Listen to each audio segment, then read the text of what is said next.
All right. I am here with my friend and yours, Mr. Buck Johnson. What's up, man?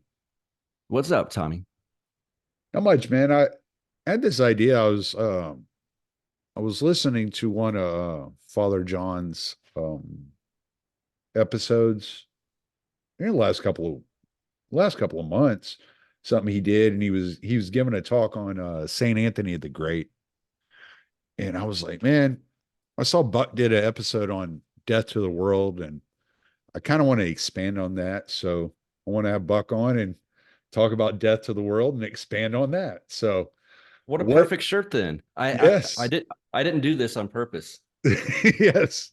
That's good. Yes. What is Death to the World for those who have no idea what we are talking about? Well, there's a few answers to that. One is that it's a zine. I guess you could call it a magazine.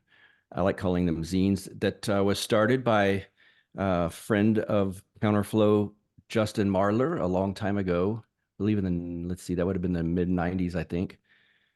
When he was a monk, he went to the other monks and they had said, how can we get people like you, younger people, into orthodoxy? And he said, well, I come from the punk scene and we have what were called zines, and they would be passed out at punk shows, and that's how kind of we spread different bands. And this was before obviously the internet, and so that's how knowledge of underground punk bands was spread. And then he said that I could do that, but like for orthodoxy. And they said, well, yeah, let's do it.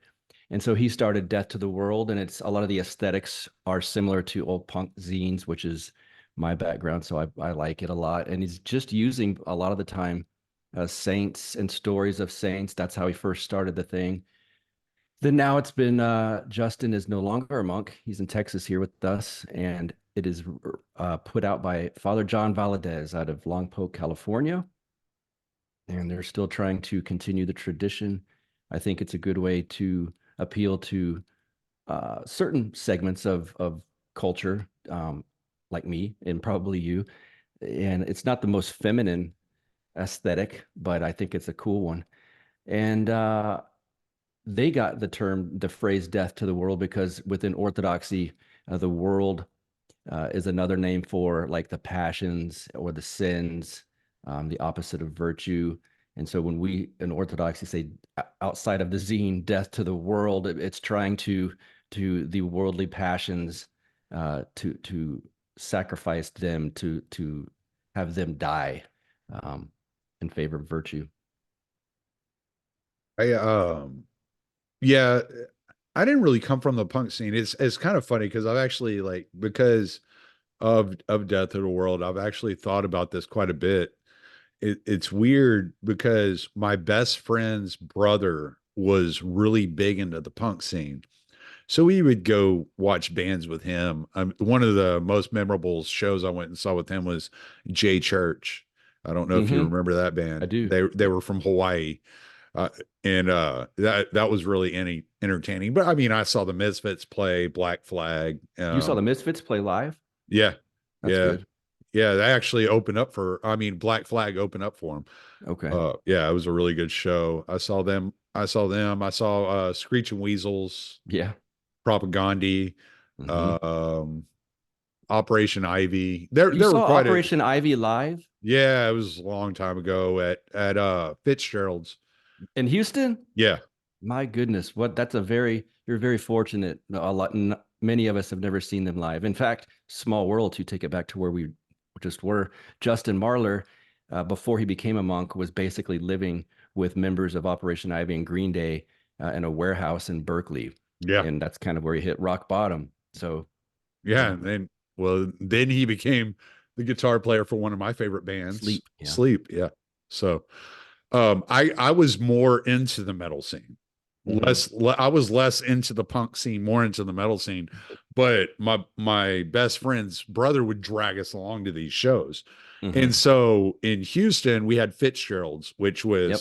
it was a metal club, and up top was Zelda's on the top floor, which was a punk club. Hmm. And if you bought tickets to the Fitzgerald show, you could go up to the punk shows. So you Yep. could kind of go back and forth. So I grew up doing that. Then we had Numbers and we had the Firehouse. We had Yeah. Warehouse Live. And I would go to all these. I mean, I saw bands like Dinosaur Salad, who's I'm sure nobody's ever heard of, Yeah, that I you know, don't know. yeah, and all these like undercore metal bands. And so I grew up in this kind of genre, kind of like you did, of going to these shows and meeting these people and creating these tribes, so to speak. Yes. And it was all about rebellion. It was all about being against whatever the system was. It was like, no, we're against it. Hmm. And as I got older, I think that's what drug me into libertarianism, Yep. is because I never found that place where I fit. I Yep. never quite matched that, found that spot where I just kind of fit into that groove perfectly. And libertarianism just perfectly fit onto my worldview of being an outsider. Yep. And then I found orthodoxy, and I realized that libertarian was a pale substitute for orthodoxy. Hmm. I would have to, everything you just said, I could say, yeah, I say same thing. I even, yeah, I mean, in high school and my first jump into anything political, I would say my senior year, maybe just having graduated, was the internet was new, kind of. It was like 95. I graduated high school in 96. Yeah, it was 96, I suppose. I got into a secession. I found somehow I'm looking online and I find a Southern nationalist group.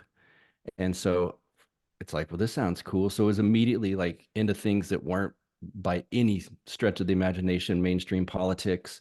Then Alex Jones, I got into him when I moved to Austin, Ron Paul, and it was always, I always had this hatred, especially during the Ron Paul years. It was like, why would anyone call themselves conservative and like John McCain and not Ron Paul? It was always this push against what everyone else was doing.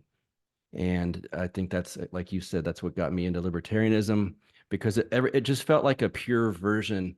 It's like, are you conservative? And but yet you want the big government war programs or the war against drug program. Like that's not I'm rationalizing all these things. That's not conservative. You're not. And so I would always look to like the pure element of it. I thought Ron Paul was like the pure version. Well, he is the pure version of, let's say, republicanism or conservatism, paleoconservatism, libertarianism, any of that. Ron Paul represented like the pure version. And so, excuse me, so does orthodoxy, of course. And not to just say it's like a secular, to relate it to secular things, but in that same vein, it's like I didn't like pop music. I liked like a pure raw emotional version Mm.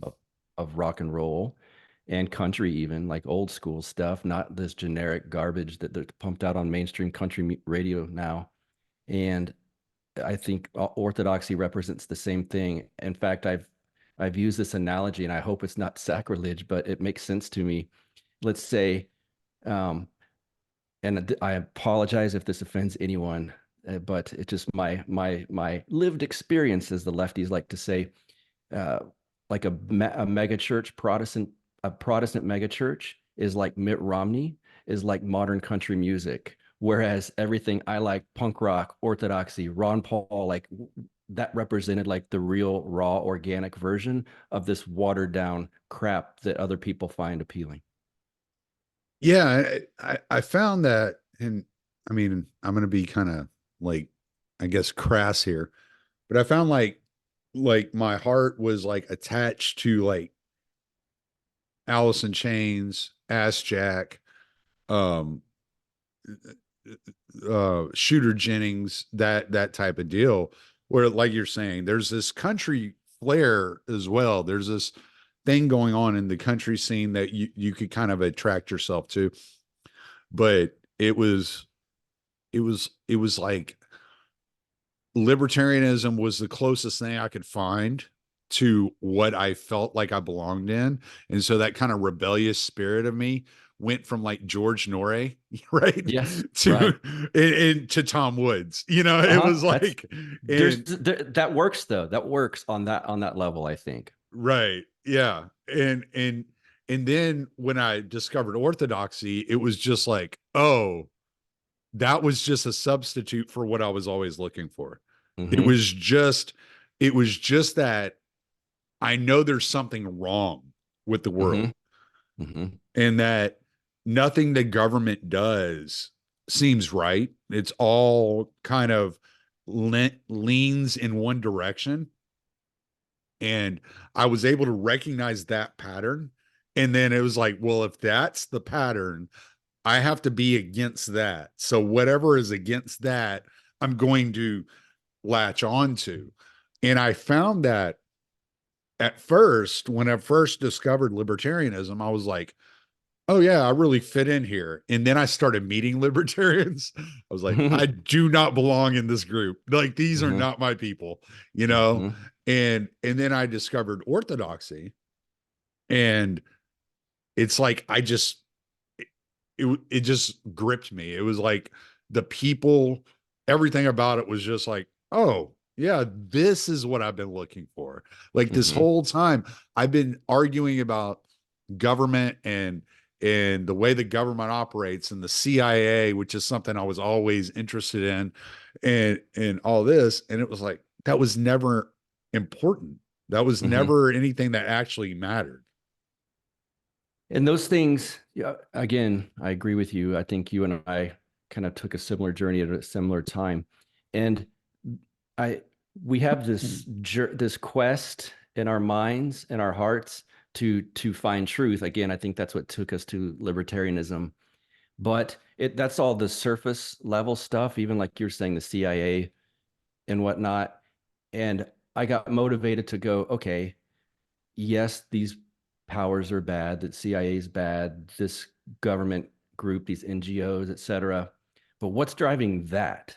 Like, what's the spirit behind that? Like, what's manifesting? So, if the manifestation of evil is, let's say, I don't know, whatever you put in anything you want, the World Economic Forum or the CIA, all of these things that are bad, what's above them moving that? And I don't mean we can say which people, which types of people, sure, but what's above those people? And so I think as I was looking into these things, especially during 2020, it's like, wow, there's real evil. Because I was secular before that. I was an atheist, then I was kind of agnostic, and then I was not sure where I was headed. And it's like, wait, if there's real evil, I do think I'm seeing that. And there has to be good. So where's that at? What's driving all of this? And I think, as we many people have said, this is not an original idea. If you keep searching for truth, you're going to become orthodox. Yeah, it's I think Father Turbo says it really well. If you seek wisdom, you find Christ. Yes, right. And I like that as a very little short slogan to put it out there. That's And right. He does say, yeah, seek wisdom, find Christ. yeah, and I like that. I think that's because there's nobody I know or have met in the libertarian sphere that hasn't been an ardent, I'd hate to say worshiper, but at least admirer of truth. And Right. that's really ultimately what they're looking for. Yes. Yep. And so it makes me wonder, like there was this thing a couple of years ago, I guess about the time that you and I had discovered orthodoxy, where people were talking about the libertarian to orthodox pipeline. And I kind of Yeah. looked at it the same way I looked at them whenever they were saying libertarian to white supremacist pipeline. And I was just Right. kind of like, whatever. Like, there's, there are certain people that are, some people are open and some people are not. But the more I look at it, the more I'm like, well, maybe it's possible. Maybe there is libertarian to orthodox pipeline. I definitely think there is. Well, I think it's that the person on the outside, they're outside of the dialectic, and they're looking at the dialectic and they're saying, well, this dialectic is stupid. Yep. It makes no sense to me. So there's got to be something else out here. So then they find Murray Rothbard. Yep. But if you find Murray Rothbard, then you that leads you to Hoppe. Yep. And then Hoppe will lead you to, let's say, I can't think. NRX.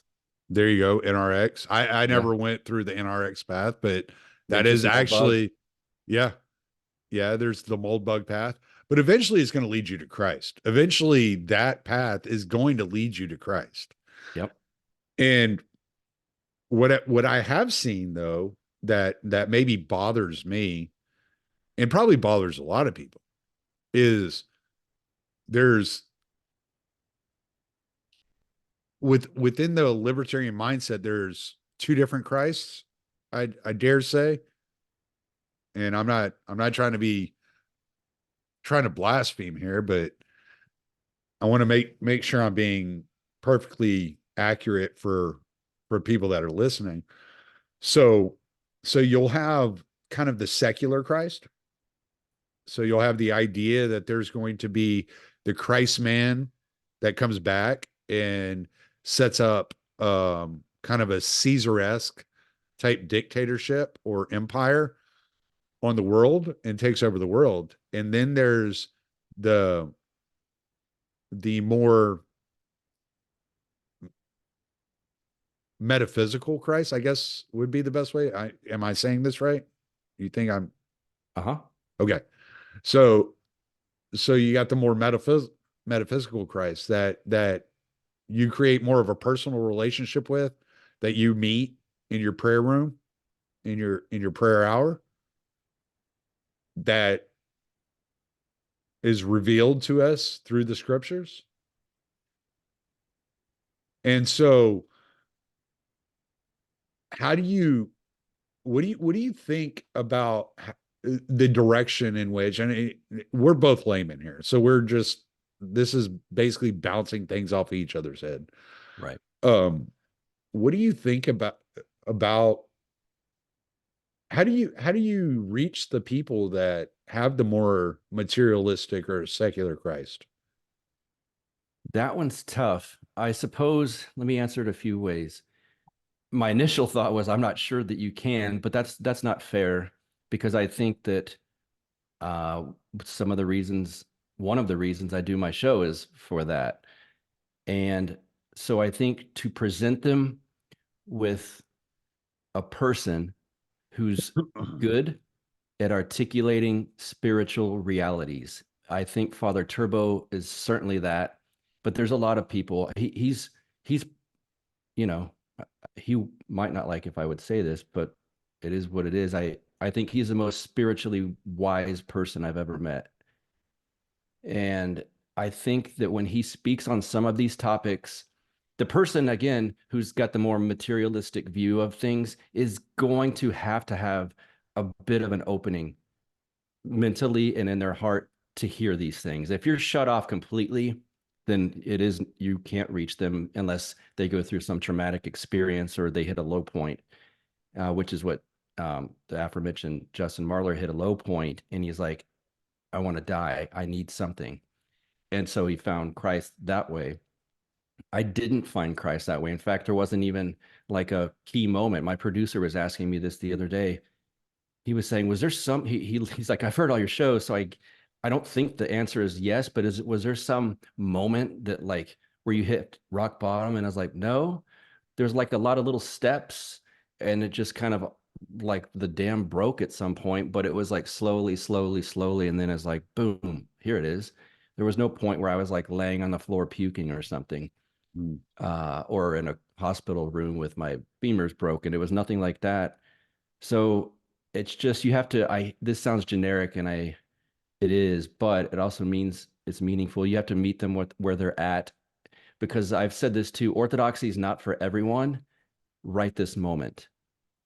It is for everyone, but it's a tough thing. I mean, that it's because it's so real, and that's a part that's appealing to me. The fact that it's hard to jump all of the way in, and once you find it, you understand that it's truth. There's no real going back. You can't just go. I don't meet a lot of people that say I'm an ex-Orthodox Christian, because once you're there, I mean, we always say welcome home, right? Once you're there here, you can't turn away and go back. And that's part of what makes it hard, because it's like, geez, some of this stuff is a bit of a struggle. Some of these things are hard. Some of the hardcore realities, especially if you've been secular if you're as old as you and I are and you've done this your whole life, it's like geez, I was wrong for a long time.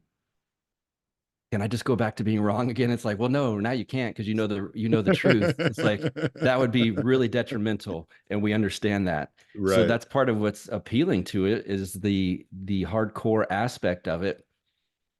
But so to back around to your initial question, it's hard to reach someone if they don't want to be reached. If they are open to anything, I think having someone who's spiritually developed and has wisdom and discernment um, to present a case to them is my best answer off the top of my head. Of course, people hitting rock bottom often does do it as well because you're searching. You realize like, geez, everything in my life that I believed has led me to hitting rock bottom, and so somewhere somehow I've been very wrong. What could be right? And so sometimes that leads people to something better. Yeah, I want to kind of play off of that because I think it's, at least for me with my audience, it's only fair that I'm honest and upfront, and they know who I am. And the coming to orthodoxy has been probably one of the best yet most difficult things I've ever done in my life. Me too. And I struggle constantly. Um, it's not easy, and some people would wonder like, why would you put yourself through that? But when you actually understand and see truth, it's like, oh, okay. And then it's, what wouldn't I do to get to that truth? And that's what it turns into. And you're you're put through a lot of tests. I mean, I know you have Yeah. been, Buck. Yeah, I mean, like, no doubt. And I've had to I know deal you have. I've had to deal with a lot of things that I never wanted to deal with. Things of my past, things of my present, that I just never wanted to face and look at and admit, or like even acknowledge that existed, and just, oh, okay, yeah. But that's it's part of the growing process. It's like growing pains, kind of. You get that Charlie horse, and you just got to kind Mhm. of tough it out. And once you tough it out, you're through it, and you're like, okay, and you're waiting for the next Charlie horse because there's another one coming. But Mhm. it's just one of those processes that you're just working through. And I was looking at, and not to call out Kyle, in any derogatory form, because Kyle Matovik, he's one of my really close buddies. And He is. He's my closest homosexual friend, I would say. I I do like Kyle a lot. I hope he sees this. I'm sure he will. Yeah, and I was seeing some of the things he was saying on X, formerly known as Twitter, and and I and I was just like, yeah, you're missing it. You're close, but you're missing it. And so I would kind of give him like a little, like, yeah, you're kind of falling into the dialectic. You need to kind of back up. And I wouldn't be able to see that if not for orthodoxy and the No, worldview that orthodoxy gave me. you know and it's not to call Kyle out no. and say anything bad about Kyle, because he's really not saying anything I wouldn't have said a year or 2 years ago, right? Orthodoxy is the dialectic smasher Yeah, because absolutely. we always say, the whole it's both and because in Puritanism, Protestantism to an extent, but like the puritanical foundations of the United States of America that have been there since for hundreds of years, which is what leftists are to an extreme version right now, I would say is puritanical. But it's always like good versus bad, this versus this, either this or, and it's like, hold on, there's another option here, which is I think why libertarians sometimes find orthodoxy attractive because you're already used to looking in a bit of a third way. And so the royal path is, It's like these memes now where it's like this little kid in the trail veers, and it's like, I don't know, Andrew Tate or Uncle Ted or something like that over here. And it's like, what about Father Seraphim Rose in the middle? It's Mm. not, it's not this or that. It can be both and type of thing. So I think it's helped me. One thing it's helped me with a lot. And I catch myself still constantly like forming a dialectic in my mind about some worldly issue, and I'll catch myself. And sometimes I want to put a poll up on Twitter, this or this. And I'm like, well, what about both and, or Yeah. neither? Like I catch myself doing that constantly. What let me ask you this. Like your history, I mean, you've been playing in bands, you've toured the world, right? Hmm. What is it how did you change your mindset? Like was it something that you like acknowledged was happening, or did it happen and then you had to kind of catch up with it?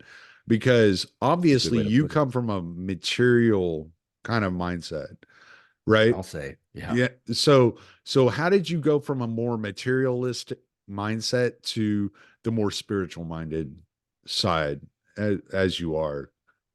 Guidance from spiritual leaders and mentors, including Father Turbo and my priest and other priests, to be honest. And the liturgy service itself, attending it constantly, and then thinking about what's being said. It took me, I mean, to say it took me a long time to figure out what's exactly going on in liturgy would be uh it's implicit that I understand it all now, and in a year from now I'm going to look back at this interview and go, oh my God, I thought, it's like you're always learning. One thing someone said one time, Father Zachariah Lynch on my show said, when I was Protestant, it felt like I was in the pool, and I could see the rails and the sides. And when I became Orthodox, especially, I think he said when I became a priest, even more so, it felt like someone dropped me out of a helicopter in the middle of the ocean, and they're like, now find the end of it. And it's like, I can't, it just keeps going.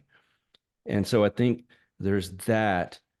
Again, you have to be open minded and open in your heart to it, because it's very easy. The demons will get you to shut that stuff off like like within a second if they can. And because there is that pull, the demonic pull, like, man, it sure was easier when I was just a materialist and didn't have to worry about the ramifications of what I do and say. But that also makes you a worse person, to care to think of life like that. So yeah, it's tough, but I it's definitely there. It's definitely different than it used to be, and I can tell the difference. But it's wild, like just thinking of this. If there's any materialist secular types listening, they're going to think this sounds nuts. But my dad used to say Easter, we call it Pascha in Orthodoxy, Easter was the most important historical thing ever. And I would be like, when I was an atheist, I was like, okay, yeah, most important holiday, whatever. And it's like, no, it really is. Like when you think about the fact that Christ came as a man to earth, lived 33 years, died, and then left and was resurrected. It's kind of mind blowing, and not mind blowing in the material sense where you're like, oh, how did someone do that? Like, not the physical aspect of it, like the spiritual act of what that was is so overwhelmingly mind blowing that I still can't grasp it. And it's just like once I started thinking of it in those terms, how on earth could I just be completely materialist after that? Because the tomb exists. There's nothing in it. He was in it. Like all these historical facts we understand, but to get to that point, you have to understand there was something that's just unbelievably spiritual and godly that happened that we can't even the human mind can't grasp the totality, the gravity of that. But I try to, and it's just, I mean, how could you be materialist completely after trying to even wrestle with this image and this thought? It's just crazy to me. It's awesome, by the way, not crazy in a bad way. Right. Yes. I find that the more that I am trying to repent, the more that I'm trying to acknowledge fasting on Wednesdays and Fridays as penitence and repentance for my past, that the more I do that, the harder it is for me to focus in on the material aspect of life. Hmm. It makes it more difficult to engage in the conversation from a materialistic worldview. And so when people are talking about government or politics, I find myself kind of like, yeah, I just don't find it interesting anymore. It really doesn't, it doesn't even, like, I don't have any drive to be the victim or to um defend the victim. And it's not to say that there aren't victims and that there aren't horrible things going on, but I find myself so focused on the spiritual aspect and Hmm. trying to fix myself Hmm. that I'm less likely to look at somebody else. That's well, that's good. That's how we're supposed to be. That's tough. That takes a massive amount of humility, which I'm still trying to wrestle with and do. But I will say also, you notice pride in yourself and others once you accept the spiritual reality of the world. There's a lot of pride that people have that won't accept that. It's the whole, well, cool, because I can't see it, or I didn't feel it, or I didn't do it, or I didn't experience it. I didn't feel this. I didn't get, it's like, it's not just about you or I. And so that's very noticeable. It sticks out like a sore thumb now Mm. to me. Saw a guy today, and forgive me, I just had to say this. He was talking about becoming a Catholic priest, and he had made a comment. He said, "I think I should join the priesthood because it would keep me from sinning." Oh my And I gosh. was like, that is exactly why the Catholic Church is in such, like, Yep. turmoil right now, Yep. Right. because of people with that mindset. Yep. The demons are going to, the higher you get up into the stage of or of Christianity, whatever, however you want to phrase that, the demons come at you harder. It's like, you think you and me have had a rough go. Think of what Father Turbo or your priest or Father Joseph that we both know. I guarantee you those guys get hit much harder than we do because they're much closer to the truth, and they're also they're herders of sheep basically. So if we think it's hard, you know, it's not even close to what they go through. So for a guy to, oh, I don't, I'm going to become a priest, everything will be better. I won't. It's like, psh, good luck Yeah, with that. yeah, yeah. That made me, that really like opened my eyes to, like, maybe this is wrong with what's wrong with the Catholic Church at this moment, Yep. is because people are entering the priesthood thinking in that way, and that's not how this goes. No, you that's a very know. prideful way to look at it. Just going to, you and I went to the monastery last couple weeks ago. The first time I went to that, just getting close to it, I started having a panic attack. Not even thinking. I wasn't going like, oh, I'm nervous. I was totally, I was meeting Justin there and I was with Julie and Amy. We were happy. And I kept it under control. They actually didn't know I had that. But like all of a sudden I start feeling these weird tingles in my arms. And it's like, what is this? Well, it's because the demons are trying to, they knew where we were going, to a holy place, and they were messing with me over it. And I knew that. And I was like, stop, what in the world's going on here? But yeah, it's the closer you get to certain things or places or people, they know. Yeah, yeah. And I mean, you're going to have, you're going to have turmoil. Like, here's, I have a huge trust issue, just Hmm. due to my past and, like, the way things have gone in my life. I have a big trust issue, Hmm.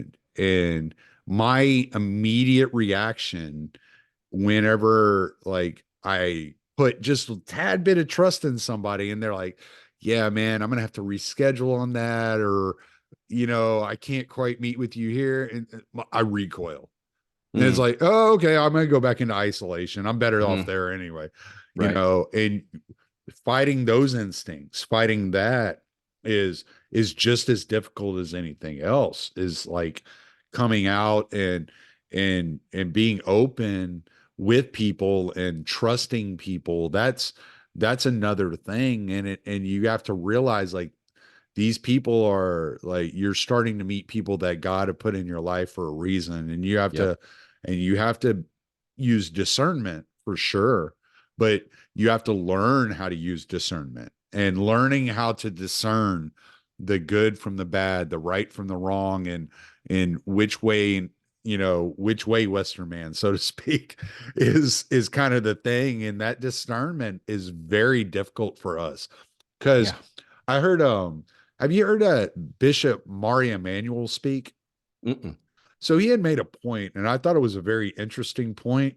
And if I would have thought about it, I would have sent it to you before this, but I didn't think we were going to hit this on this podcast. But anyway, he had said there are three types of culture, no more than three types of culture in the world. There are three types of culture.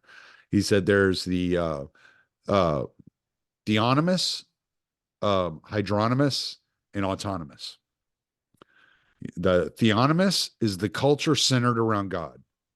Okay. Hydronymous is the culture centered around the other, and the autonomous is this culture centered Yourself, around the self.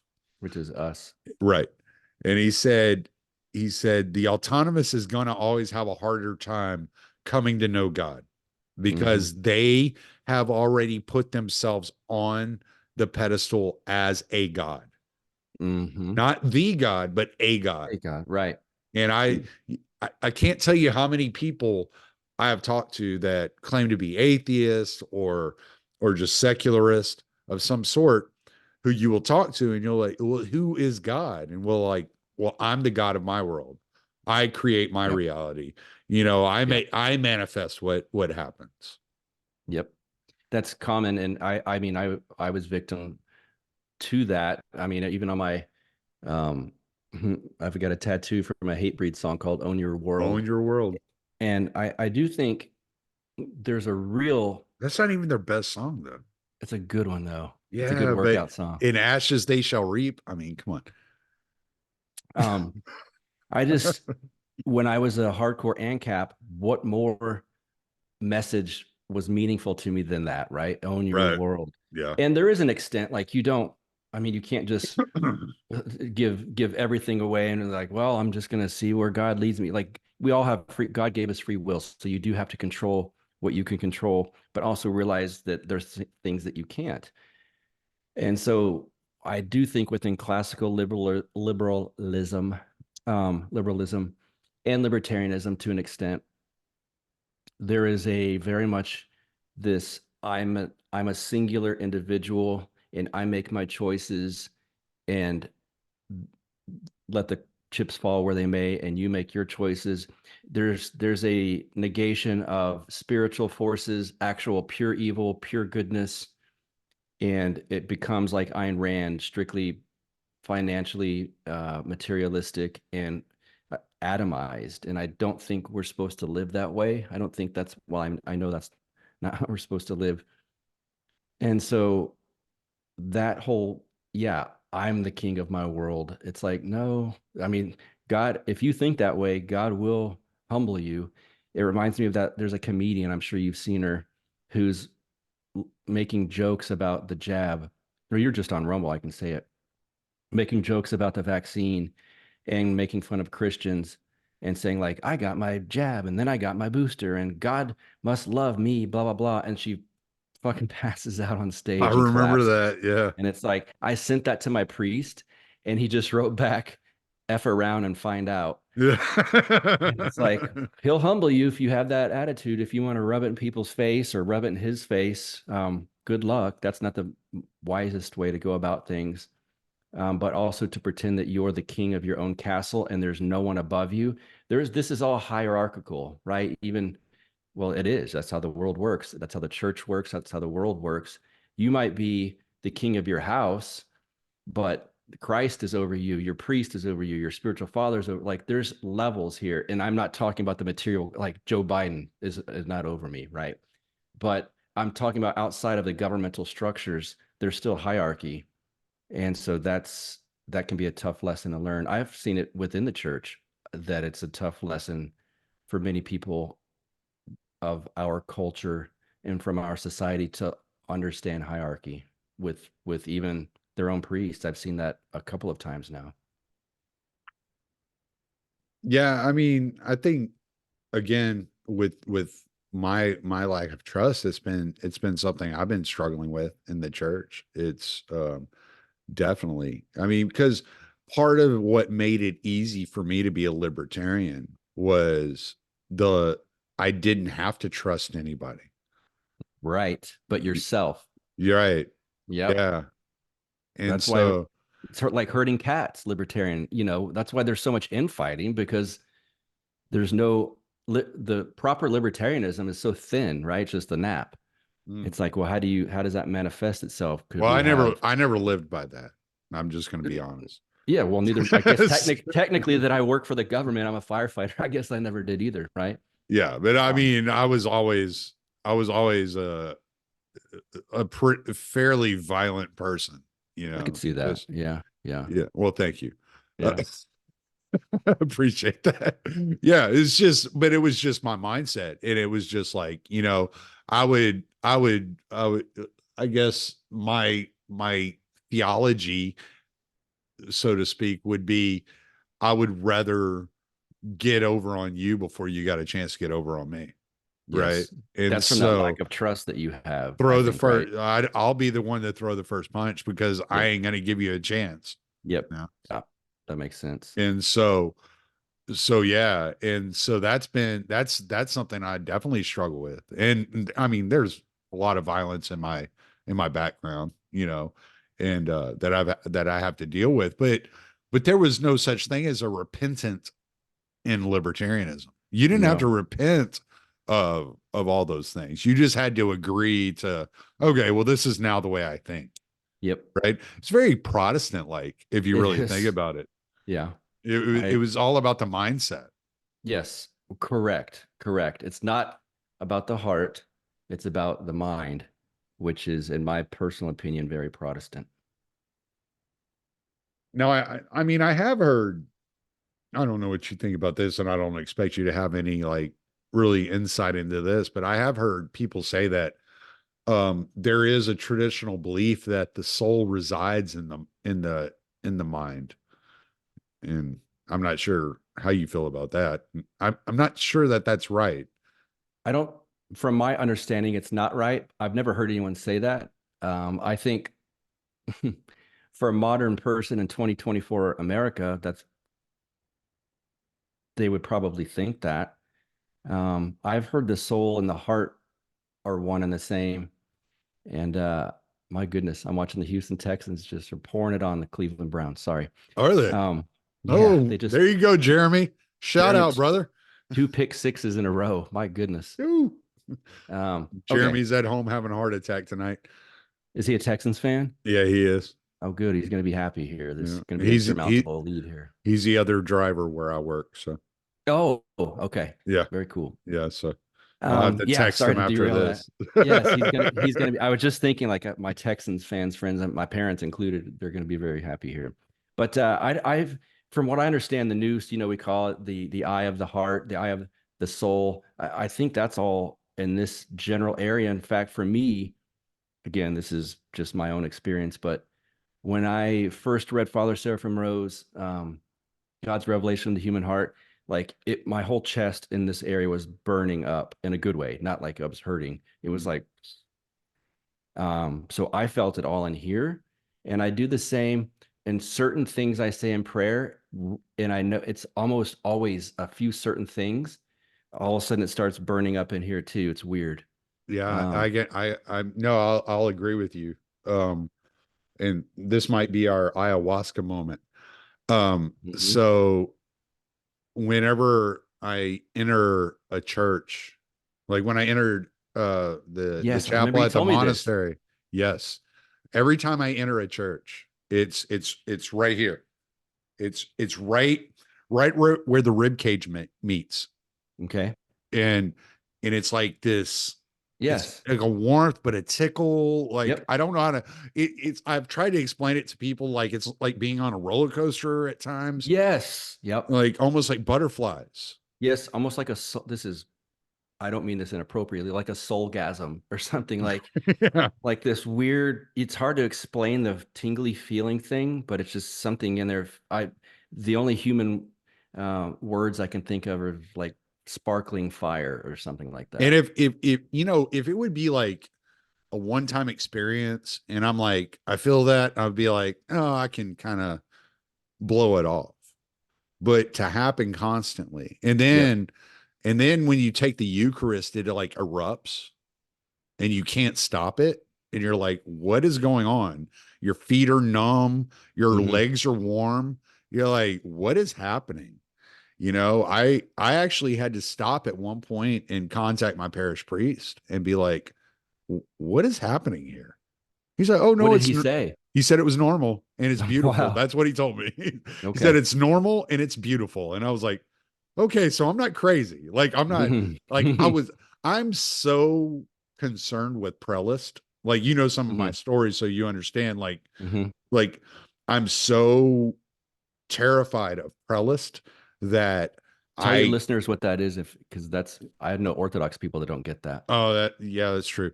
Okay, so Prelist is like the idea that you're having this experience, but it's not of God. And I've had a lot of experiences. If y'all want to get a hold of me, like personally, via email, we can talk. I don't talk about these things a lot.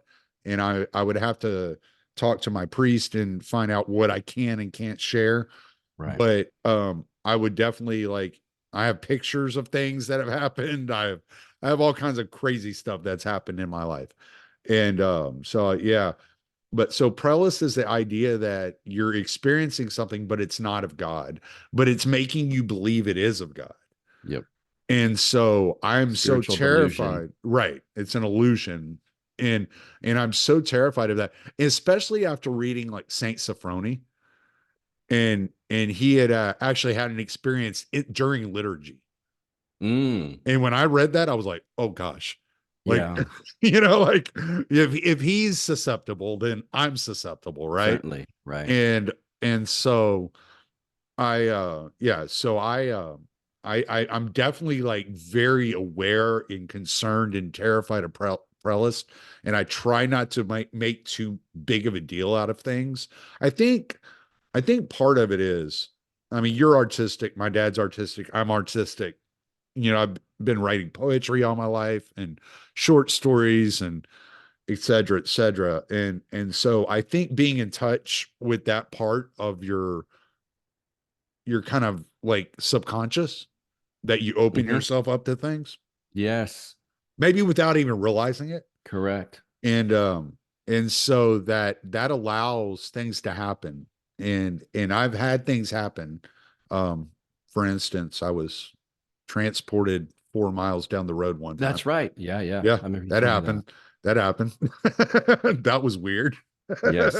Tommy's got some wild stories though, if you do want to email him. Yes. but so there have been all these things that have happened that are just odd in my life. And so when I experience something, I get very panicky, I get anxiety, I get very defensive, and I'll shut off, right? Mm. And Hmm. whether it's a good feeling or a bad feeling, it doesn't matter. I react the exact same way. I'll Okay. just completely isolate. Now, I had a really good friend of mine that died. I was 32, he was 33. We had been friends for like 19 years. He was my best Mm. friend. And it was a freak coincidence that he died. It wasn't even an accident. It was so you have these two arteries that run down the back of your neck. I'm Hmm. sure you know about this. You're a Hmm. firefighter.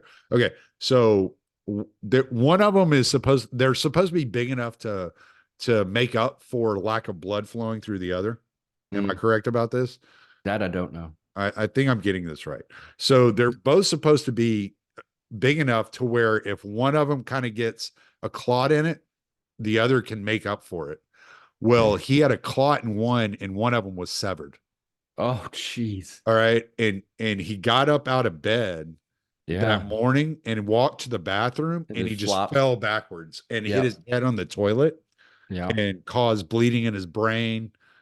He ended up having a stroke and all these. So at 33, he ended up dying. And Jeez. which is a wild story in and of itself because when he died, his son was 2 years old. Oh, When he was 2 years old, his biological father left him and his mother. wow. Yeah, just wild, like wild stuff.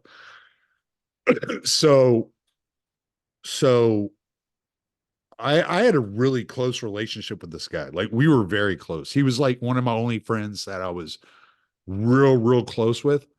And he would know. He would try to call me if I wouldn't answer the phone. He would know, like, all right, he's going through a time. You know, like, give me a week, I'll call him back, and he'd be like, "Hey, what's going on? Everything will be fine." Yeah. But I remember talking to his wife after he died, and she told me she was like, "Yeah, he knew when he couldn't reach you, like there was something happening.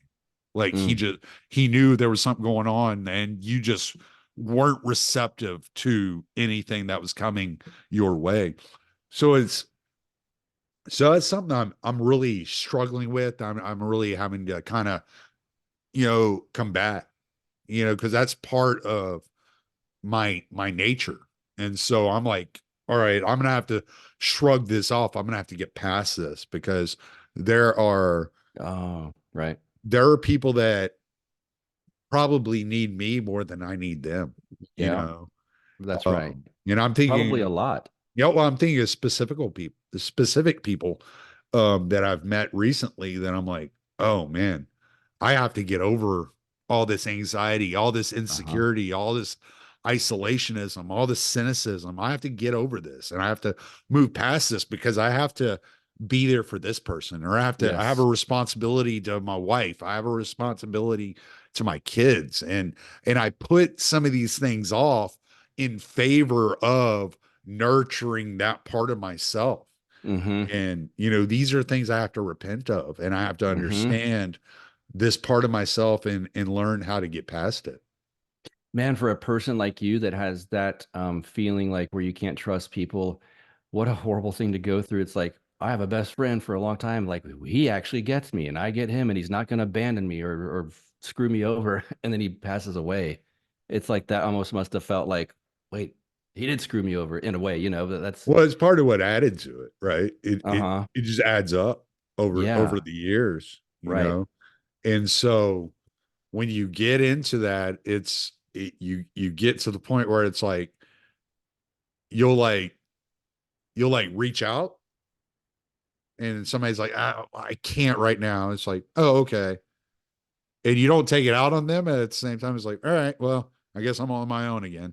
Yes, I Like, do. and it's just, I have a very similar, you know what I'm saying? I know exactly what you're saying. In fact, when Brittany and I divorced, we were still friends and whatnot, and she would tell me like, "Why don't you talk to your at the fire department? It's like your work crew is like a family. Why don't you talk to your work family about this?"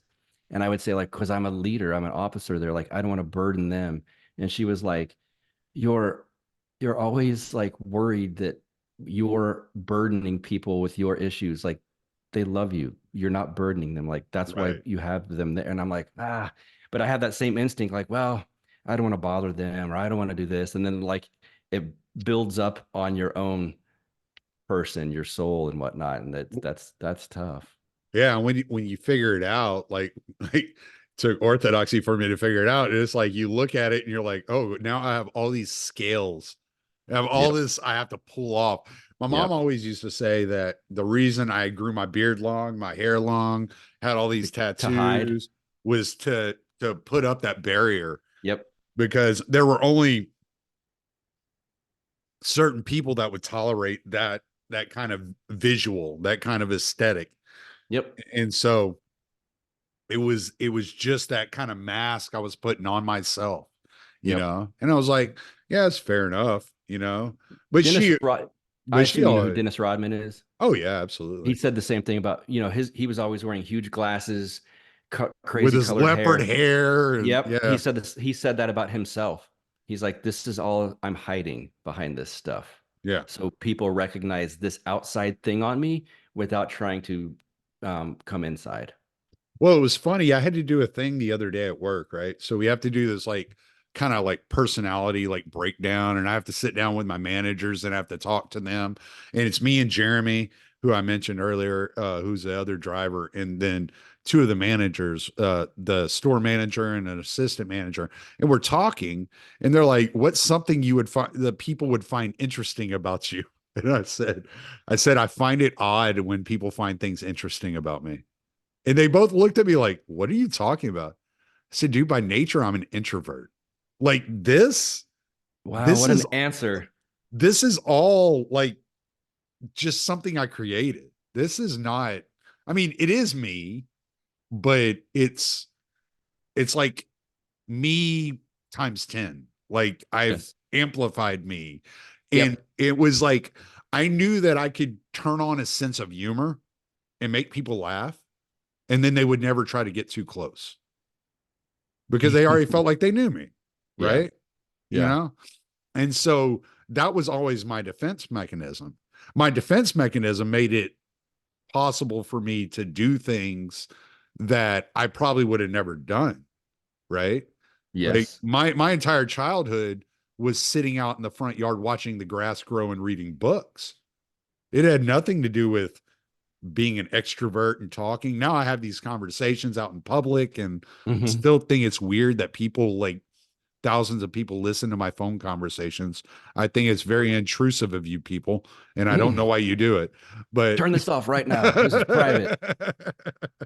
yeah, but it's just weird. But I learned how to like dial into that and like turn that into something else, right?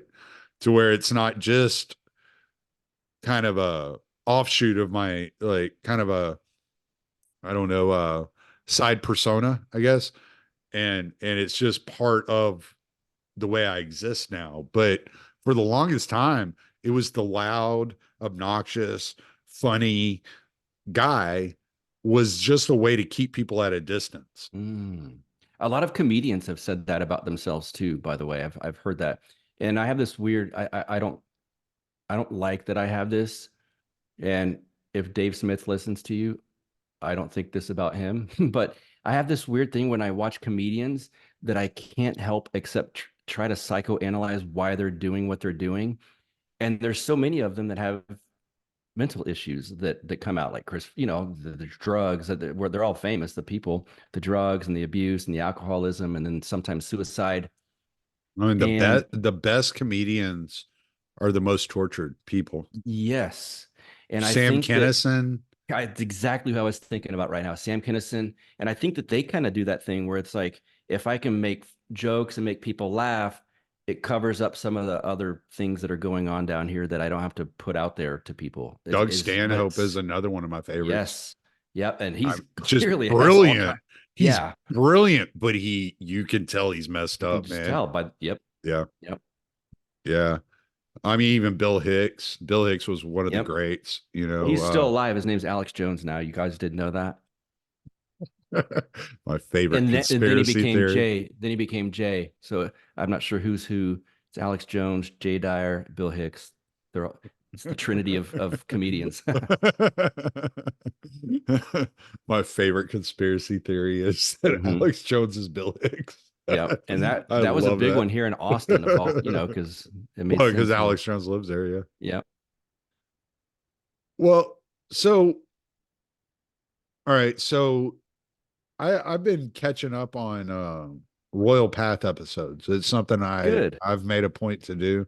I've Good. gone back and they just did one not that long ago that well, it was long ago for y'all, but it wasn't long ago for me.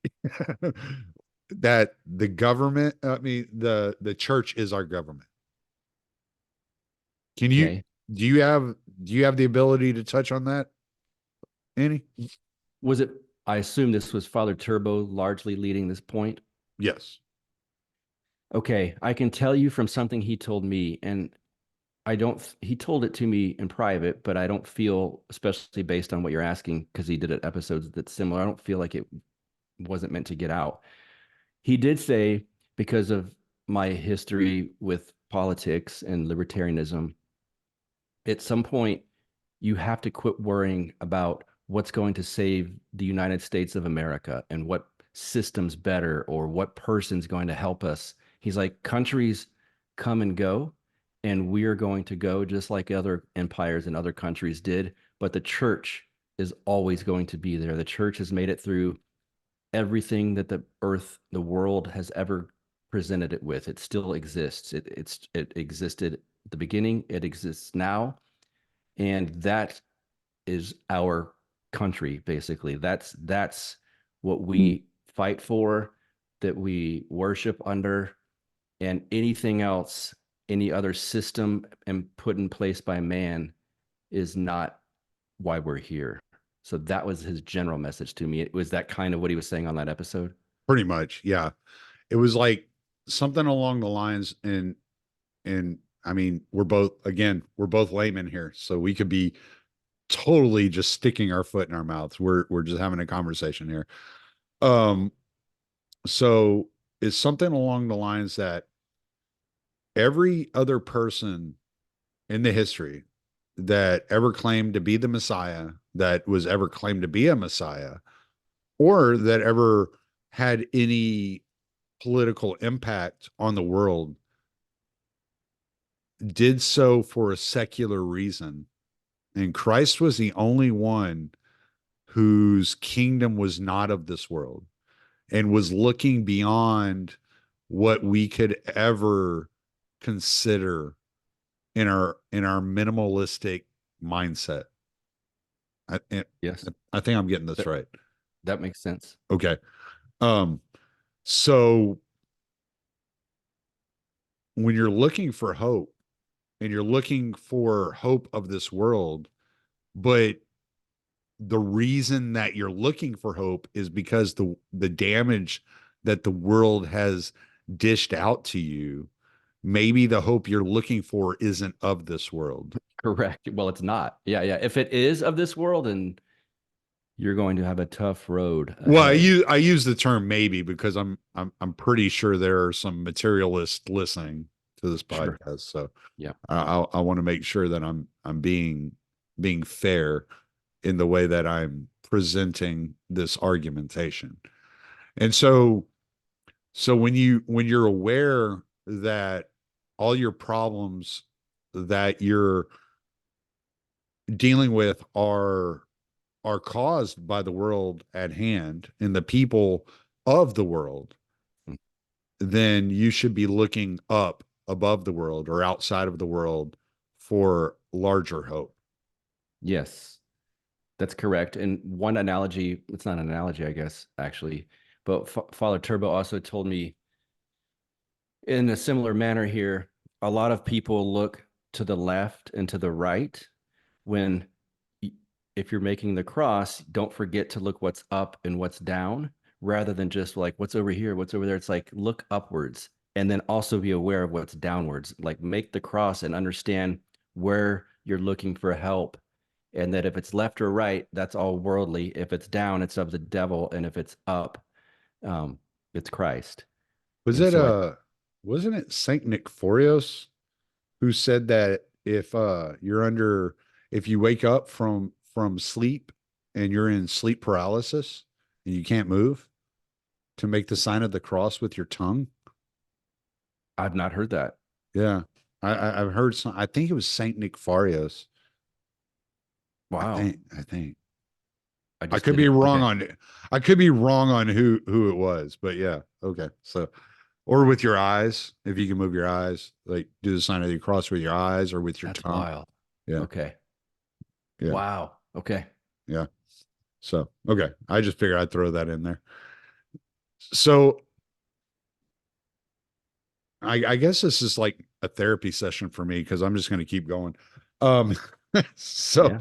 so like one of the things I've found is that there are people in my life that I care about that are unable to accept what's going on or what I'm witnessing, what I'm seeing. right?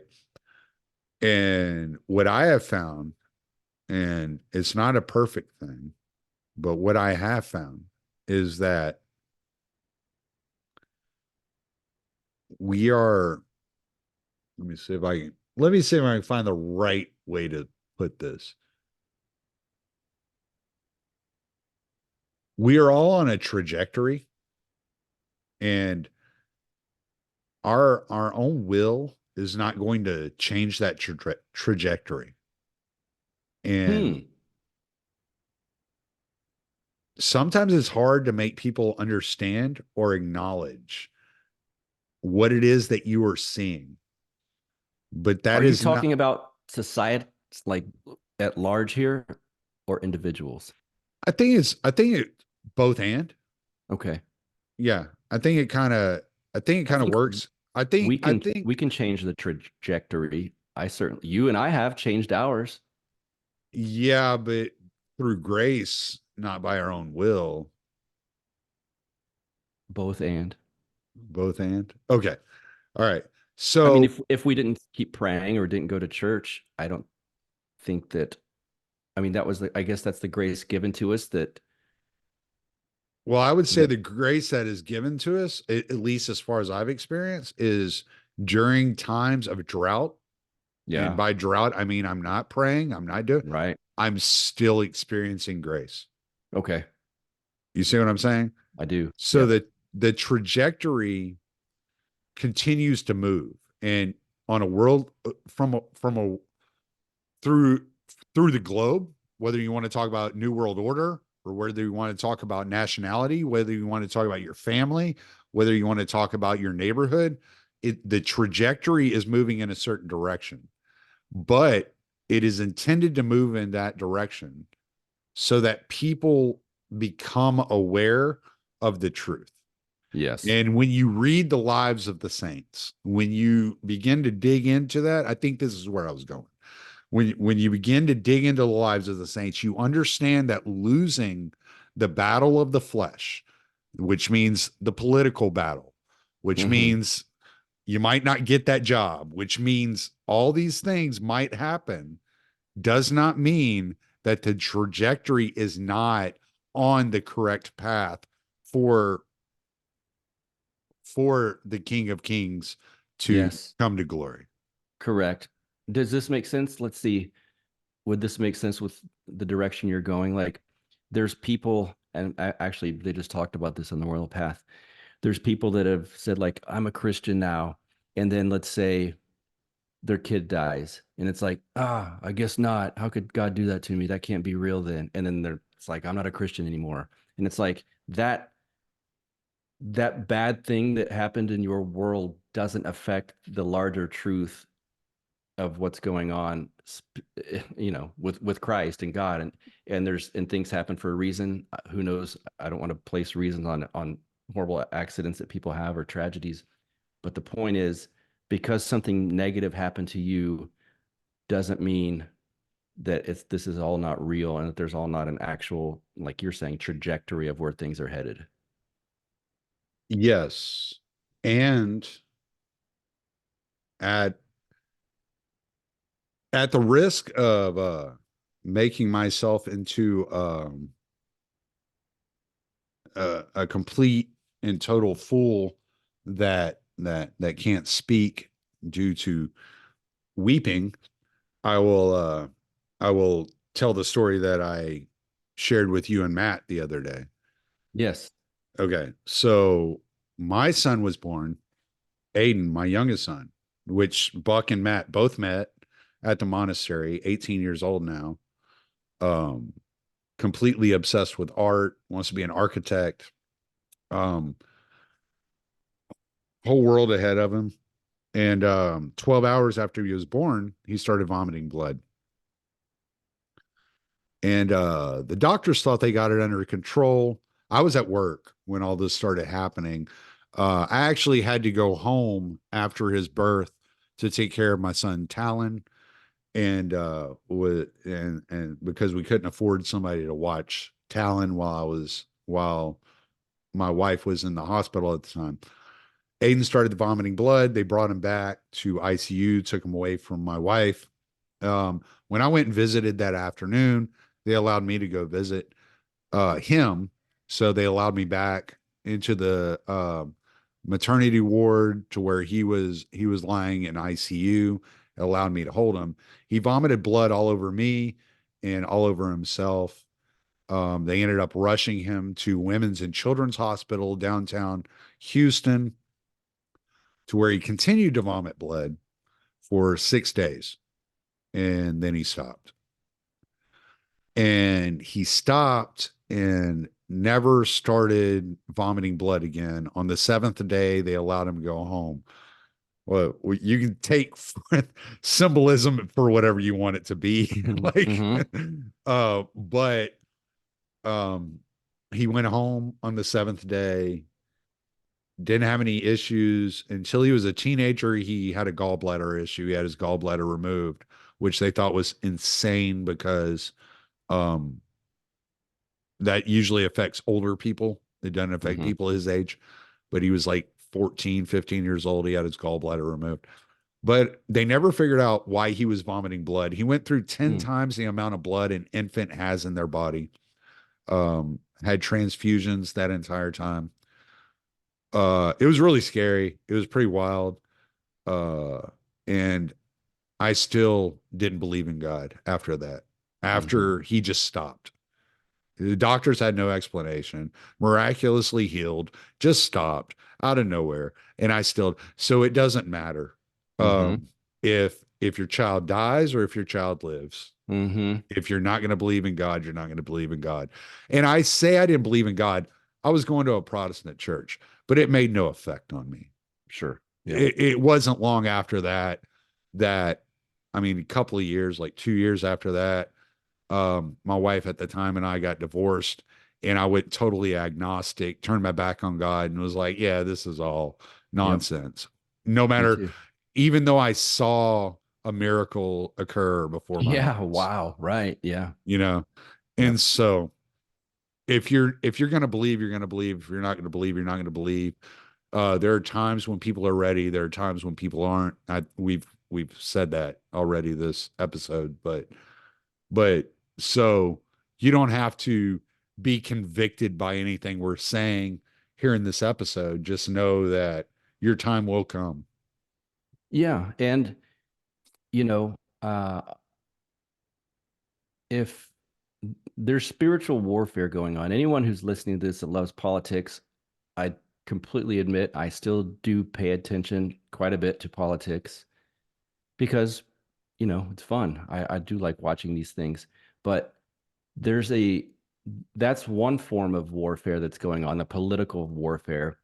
That's just one minor manifestation of the spiritual warfare that at large. We saw a bigger manifestation of it over 2020, in my opinion. We're seeing a bigger manifestation of it in Ukraine and Russia, Israel, Palestine, all of those things. But here at home, it's more of a comic book manifestation of it, right? Trump and Joe Biden. But to only care about that aspect of it, you're still like the putting Joker yourself versus Penguin. Yeah, exactly. You're still putting yourself, this is all a spiritual battle. It's happening in your life, it's happening in my life. Everyone you know it's happening to, even if you don't realize it. So to not prep for it is, in my opinion, like for me or Tommy, I know Tommy likes UFC, for us to just step in the ring with what's the Irish guy that I like? You know who I'm talking about. Yeah. It's like, oh, well, this isn't going to be a big deal. It's not that important. You'll do what you're told. Yeah. And it's like, go ahead, give that a shot. But to not be prepared for it would be very detrimental to step into the ring with him. And so I say that to mean if you aren't trying to gather and gain the tools for the spiritual warfare that is afoot, it's going to end up not going to be good. And I just did a episode that's drops Tuesday with Cyprian, and we talked about how Father Turbo, I don't know if you know this, Tommy, he's in KC, and this tomorrow when the Chiefs play, it's supposed to be -8 wind chill, whatever that's called, or like where you wind chill. Wind chill factor. Like, yeah, wind chill factor like ridiculous. And so without even me telling Cyprian that I was going to bring that up, he brought up the entire conversation of how if you're not spiritually ready for what's going on, you might as well be at that game with shorts and a t-shirt on Mm, because you're not ready for the cold that's about to happen. But if you want to be spiritually ready and get a beanie, a scarf, some hot soup, a jacket, and at least know what you're going into. It's not pessimistic or black pill to point out that that game's going to be cold. It's just realistic. yeah, The white pill in there is like we can also be prepared for the fact that it's going to happen. right. That is correct. Buck, man, you've been doing some excellent episodes. Oh, I love what you're doing at Counterflow. thanks, man. That's I love nice. it. And I can't miss it. Like every week, it's one of the few podcasts I can't miss. That's nice. Thank you. Yeah. I think So, it's you're the only person I know whose other family members also watch it, which is kind of cool. no, that's Well, I know one other person, but but yeah. you're seductive. Yeah, I mean Yeah, that's it.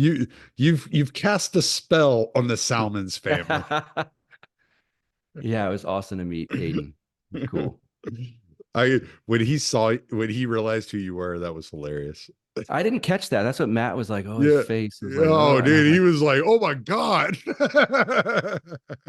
It's like meeting that's one of his funny. heroes for the first time, so it was awesome.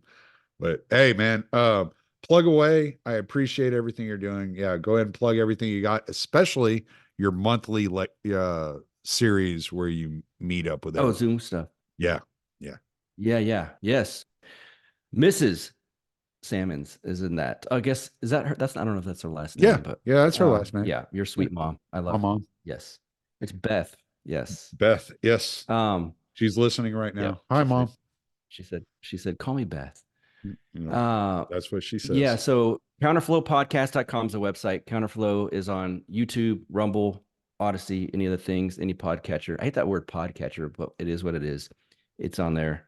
And if you want to be a monthly donor through Patreon for $5 or more, that's all it takes. You can donate $5 a month or $5 million a month. Either way, you will get an invite to our monthly Zoom session, which has now become like a little bit of a family because I start to see the same faces. Generally speaking, there's always new people. Some people don't show up, but we usually have a guest. Yeah, we always have a guest, and it's been Father Turbo. It's been, golly, he's the most popular one. It's been David Patrick Harry. It's been I can't remember. There's been a lot of people that are kind enough to be special guests with me. Father John Peck, and so we do that once a month. It's not recorded. It's not published. It's private. We can say all of the words that we can't say on published content. It's very nice. And that's at patreon.com/counterflow. That's all. Twitter at Buck Rebel, BuckRebel. And thanks, Tommy. Yeah. I'm going to stop the recording. All right.